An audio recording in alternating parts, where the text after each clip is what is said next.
या देशामध्ये सध्या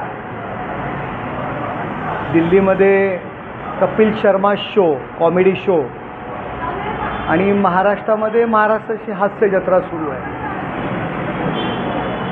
पवारसाहेब खूप मोठे आदरणीय नेते आहेत.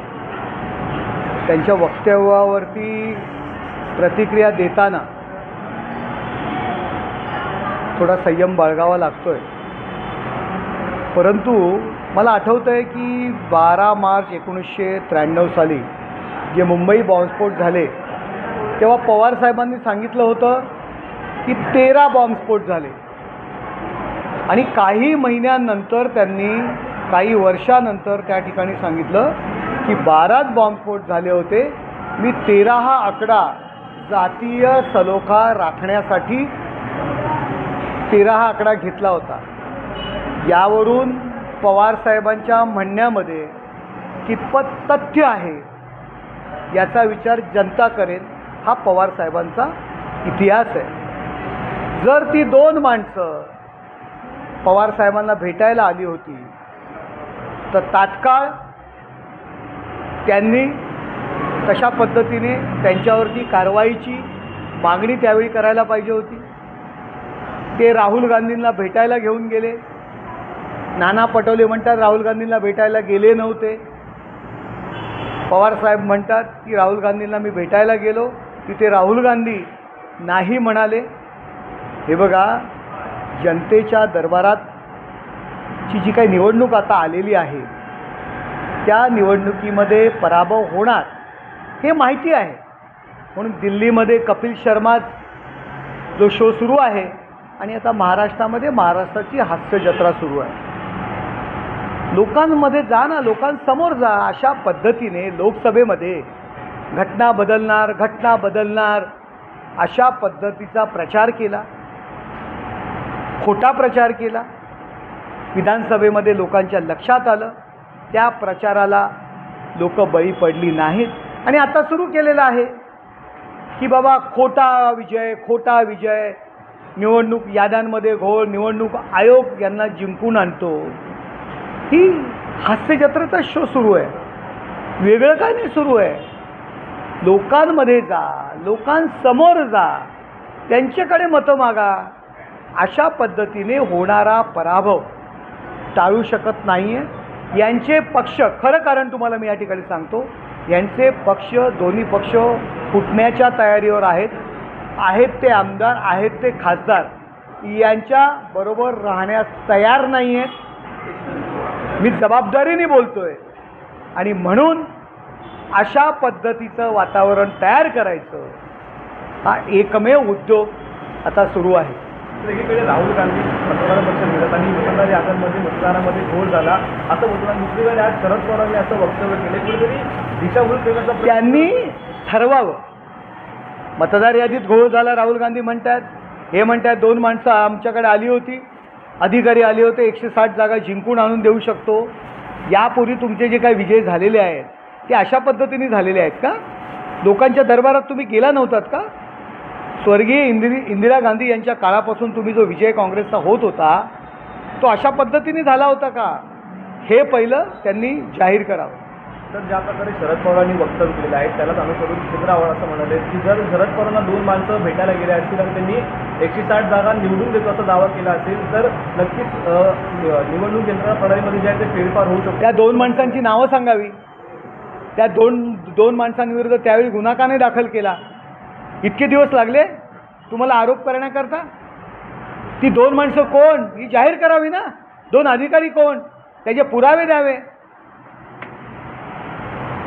तर काल नारळी हे बघा, एखादा गुन्हा करतो तो सुद्धा अपराधी असतो आणि गुन्हा करण्याकरता जो त्याला मदत करतो, जो प्रवृत्त करतो तो सुद्धा अपराधी असतो. पवारसाहेबांकडे ती 2 माणसं जर गेली होती, त्यांनी राहुल गांधींकडे त्यांना घेऊन गेले. हे कशासाठी घेऊन गेले? तो गुन्हा करण्यासाठी, प्रवृत्त करण्यासाठी घेऊन गेले का? मग सगळेच अपराधी आहेत. आणि एखाद्याचा गुन्हा जो लपवतो तो सुद्धा अपराधी असतो. त्यामुळे अपराधी कोण हे तुम्ही ठरवा. तर वरळी येथे कार्यक्रम उपमुख्यमंत्री एकनाथ शिंदे आणि आमदार आदित्य ठाकरे आमने सामने आले तेव्हा आदित्य ठाकरे एकनाथ शिंदे यांच्याकडे रागाने बघत उभे राहिले होते. हे बघा, वरळीमध्ये काल उपमुख्यमंत्री एकनाथ शिंदेसाहेब त्या ठिकाणी तेथील कार्यकर्त्यांच्या आग्रहास्तव त्या मंडळाने त्यांना बोलवलं होतं. ते आधी पोचले होते आणि त्यानंतर आदित्य ठाकरे आले. काहीतरी गडबड गोंधळ करायचा आणि त्यांना माहिती आहे गडबड गोंधळ झाला तर मार कोण खाणार? समोरचेच मार खाणार. कारण आम्ही मार खाणाऱ्यांमध्ये नाही आहोत आणि गडबड गोंधळ करायचा. मग आमच्या कार्यकर्त्यांनी हात उचलला की मग लोकांच्या दरबारात जाऊन रडायचं, सहानुभूती घ्यायची हा त्यांचा डाव होता. आणि म्हणून एकनाथ शिंदेसाहेब असताना आदित्य ठाकरे त्या ठिकाणी गेले. त्यांनी थांबायला पाहिजे होतं. एकनाथ शिंदे गेल्यानंतर त्या ठिकाणी जायला पाहिजे होतं. मुद्दामून गडबड गोंधळ करण्याचा प्रयत्न केला. आमच्या एका महिला पदाधिकाऱ्यांवरती धक्का दिला, धक्का देण्याचा प्रयत्न केला, मुद्दामून भांडणं करण्याचा त्या ठिकाणी प्रयत्न केला. परंतु आमच्या कार्यकर्त्यांनी संयम बाळगला. एकनाथ शिंदे साहेबांनी संयम बाळगायला लावला. नाहीतर यांची काय अवस्था झाली असती. आणि हे काय एकनाथ शिंदे साहेबांकडे रागाने बघणार. एकनाथ शिंदे साहेबांनी यांची परिस्थिती काय करून ठेवलेली आहे ही अख्खी महाराष्ट्रातील जनता जाणते. त्यामुळे यांची हिंमत नाही आहे. असे मोठे मोठे राग तुम्ही मुंबईत येऊन दाखवा, मुंबईच्या रस्त्याने जाऊन दाखवा. अशा प्रकारचे मोठे मोठे राग यांनी दिले होते. एकनाथ शिंदेसाहेब त्याच मुंबईच्या रस्त्याने गेले आणि मुख्यमंत्रीपदाची शपथ घेतली. त्यामुळे यांच्या रागाला कोण आम्ही भीक घालत नाही.